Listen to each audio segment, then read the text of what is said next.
Hi my bakers. मक्खन किसको नहीं पसंद। ये जो सामने आप मक्खन की टिक्की देख रहे हैं ये बाज़ार की नहीं है बल्कि घर में बनी हुई है। और आप बहुत आसानी से बाज़ार से भी बेहतर मक्खन घर में बना सकते हैं। और आज मैं आपको वही दिखाने वाली हूँ। तो चलें, लेट्स गेट टू इट। घर पे मक्खन बनाना एक तो हेल्दी भी है। आपको पता है कि आपके मक्खन के अंदर क्या है, जो कि सिर्फ एक ही इंग्रेडिएंट है। और ये सबसे मज़े की बात है कि आपको सिर्फ एक ही इंग्रेडिएंट चाहिए इसको बनाने के लिए।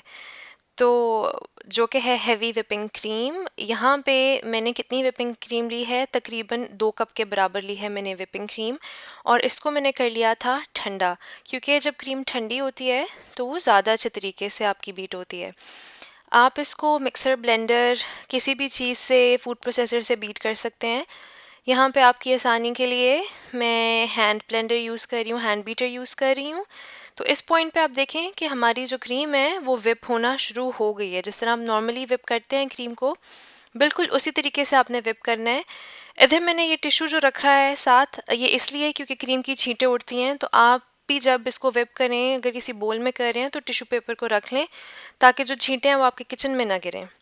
अच्छा, अब यहाँ पे जो मेरी क्रीम है वो फुली विप होने के बाद अब थोड़ी कर्डल स्टेज पे आना शुरू हो गई है। करेंगे, देखें कि ये जो है इसके अंदर फुटकियाँ सी अब आना शुरू हो गई हैं। अब ये ओवर विप होने की साइड पे जा रही है।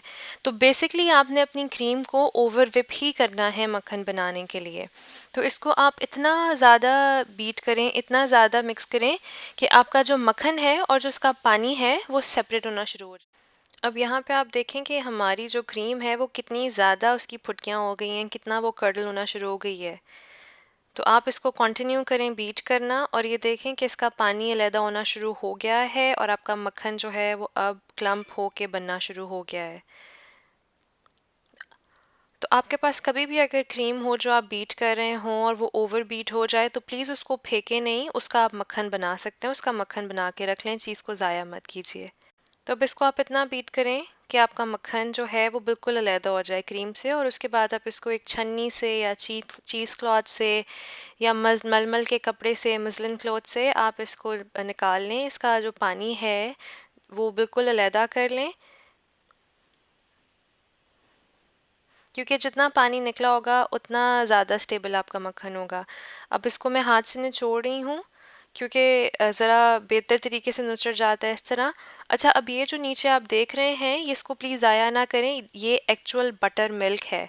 तो मेरी जितनी भी रेसिपीज़ में बटर मिल्क यूज़ होता है आप उसमें यूज़ करें। मैंने चॉकलेट केक में यूज़ किया, चॉकलेट फज केक में, उसका लिंक मैं दे रही हूँ, इसको ज़रूर ट्राई करें।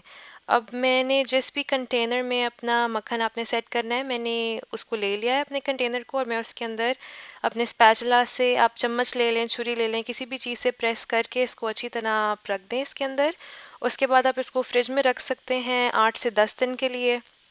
मैं इसको फ्रिज में रखूँगी और उसके बाद मैं आपको निकाल के दिखाती हूँ कि ये लग कैसा रहा है ठंडा होके। तो ये देखें कितना अच्छा हमारा मक्खन बन गया है, और इसकी स्लाइस देखें आप, बिल्कुल लग ही नहीं रहा कि ये आपने घर में बनाया है। हेल्दी भी है, बजट फ्रेंडली भी है।